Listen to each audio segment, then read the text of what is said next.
It all started with a photograph. A tiny house in the middle of nowhere, with clean lines, a simple design, beautifully lit. This photo represents the vision. The ability of a tiny house to kind of create a space that you feel secure in. As a military man, I can see from wall to wall, from end to end, and that kind of gives me a sense of security, sense of control. But let me back up. This is us. And that's my husband, Mike. He served in the Army for 21 years. He has traveled the world. And what he wants, what he really wants, is to settle down in a little cabin surrounded by trees. And this is me. I'm interested in epic adventure. I spent most of my life caring for other people.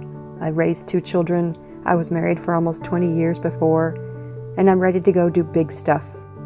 I want to go places. I want to see things. I just want to experience more than I have before. When we first got together, we adventured all the time. But when Mike shared his dream about settling down in a little cabin and staying put, we actually really worried about how we were going to make this work.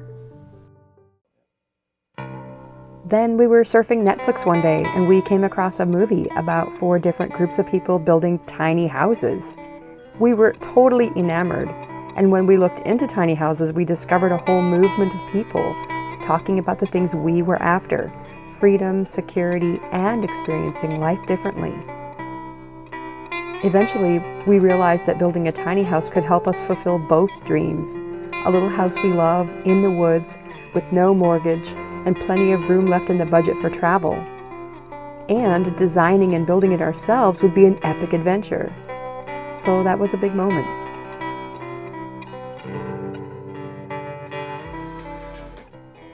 When we were finally in a position to move forward, we went to a tiny house jamboree near where we live. We spent 2 days walking in and out of amazing little houses. There were a lot of homes built by commercial builders, but we loved the ones built by the DIYers, regular people who had built their own house, their own space. We were ready to get going.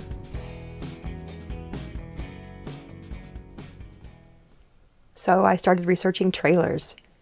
I found a place with a good deal, but I kept putting off the decision to order it.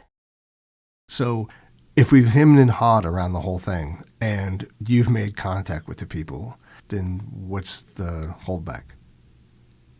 I don't know. Buy it then. Okay. So at the end of November, we finally take the plunge and order our own trailer.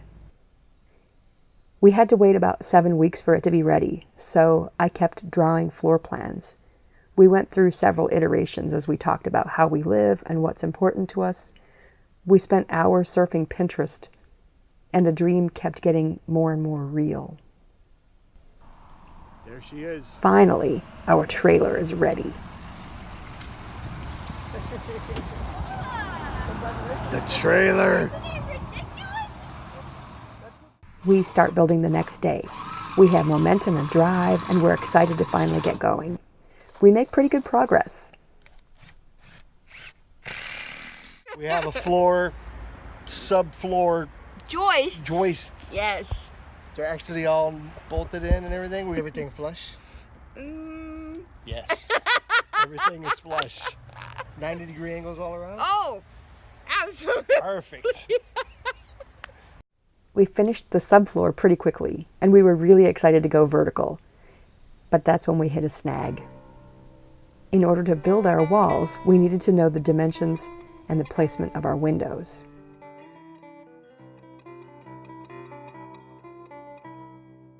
I think I was just really afraid to get this decision wrong. I really didn't know what was going on with her about the windows. We went to a bunch of different places to look at the windows. We went to the Restore, the window manufacturers. We went to Lowe's and Home Depot.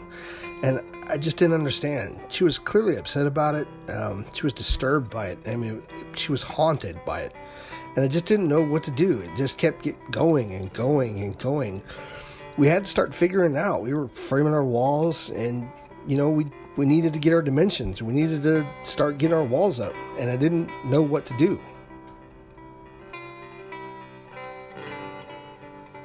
So choosing windows feels really scary because there's so many different materials and styles that we could pick. But it's not just that. It's that windows mean a lot. They shape how you see things. They determine your orientation to the outside. And the fact that Mike and I had this shared vision of this little place in the trees, I was really worried I was going to mess it up. When I turned to the pattern language book, it resonated with me on such a deep level because finally here was somebody talking about windows in the way that I was thinking about windows. If you're not thinking about how the window impacts the space that you're in, or how the window orients you to the outside, or how the window will sort of cultivate light, if you're not thinking about these things, I think you miss a step in designing a home. So it felt really important to me that I found this book that was talking about these things.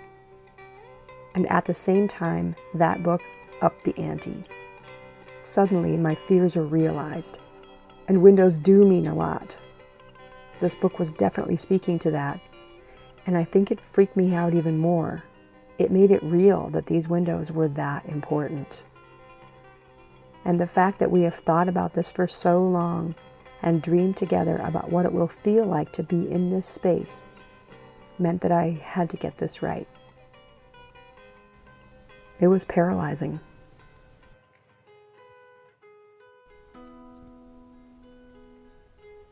In the end, the momentum of building finally forced me to make a decision.